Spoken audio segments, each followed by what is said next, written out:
کہ وہ اس قدر بے مددگار بے عزت ہوتے جاتے ہیں۔ اے میرے ہم وطن بھائیوں، کیا تمہارا یہی حال نہیں ہے؟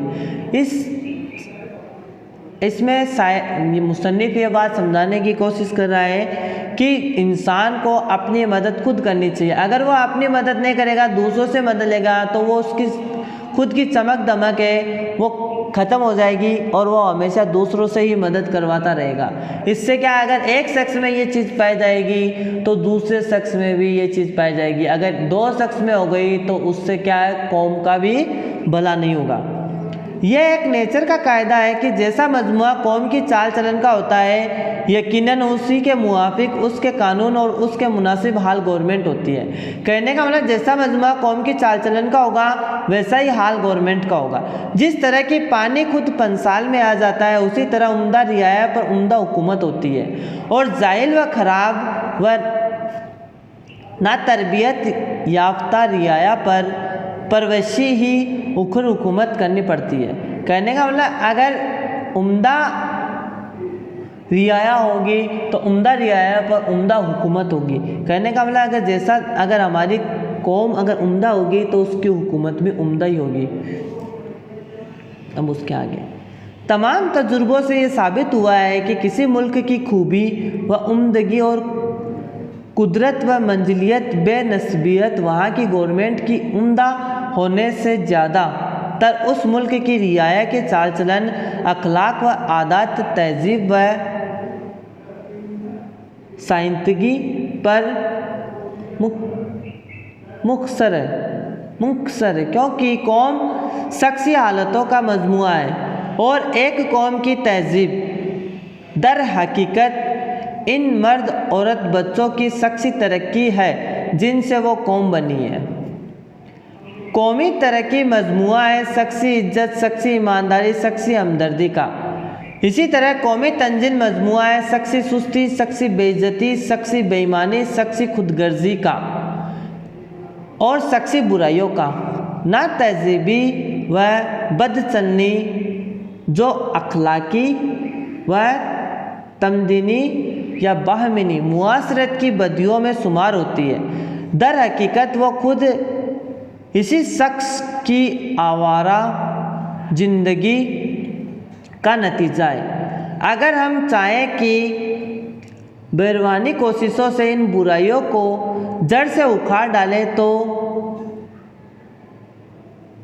نست و نابود کر دے، تو یہ برائیاں کسی اور نئی صورت میں اس سے بھی زیادہ زور و شور سے پیدا ہو جائے گی جب تک شخصی زندگی اور شخصی چال چلن کی حالتوں کی ترقی نہ کی جاوے۔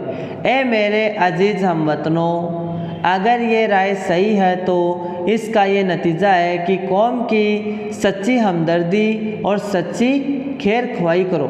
غور کرو کہ تمہاری قوم کی شخصی زندگی اور شخصی چال چلن کس طرح عمدہ ہوتا کہ تم بھی ایک معزز قوم ہو۔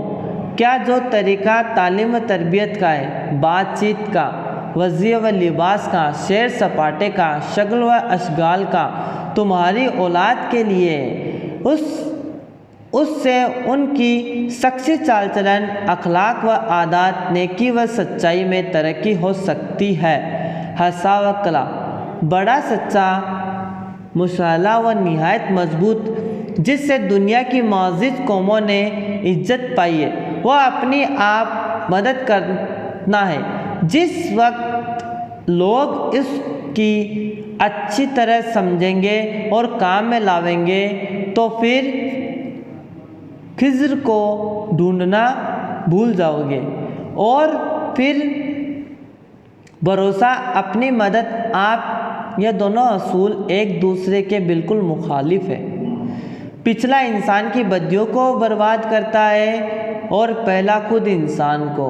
ہر روز کے تجربے سے یہ بات معلوم ہوتی ہے کہ شخصی چال چلن میں یہ قوت ہے کہ دوسرے کی زندگی اور برتاؤ اور چال چلن پر نہایت نہایت قومی اثر پیدا کرتا ہے، اور حقیقت میں یہی ایک نہایت عمدہ تعلیم ہے۔ اور جب ہم اس عملی تعلیم سے مقابلہ کریں، عملی تعلیم کا علمی تعلیم سے مقابلہ کریں تو مکتب و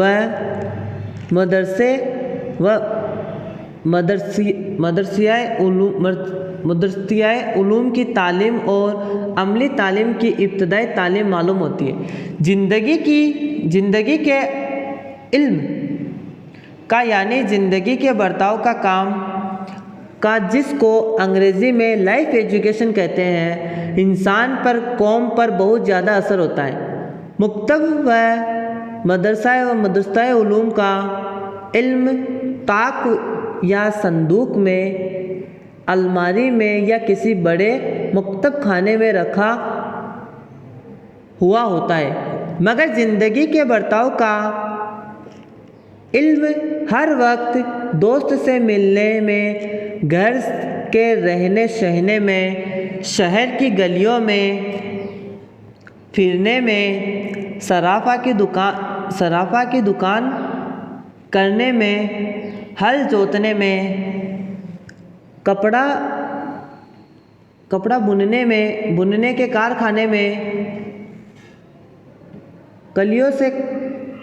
کلیوں سے کام کرنے کے کارخانوں میں اپنے ساتھ ہوتا ہے، اور پھر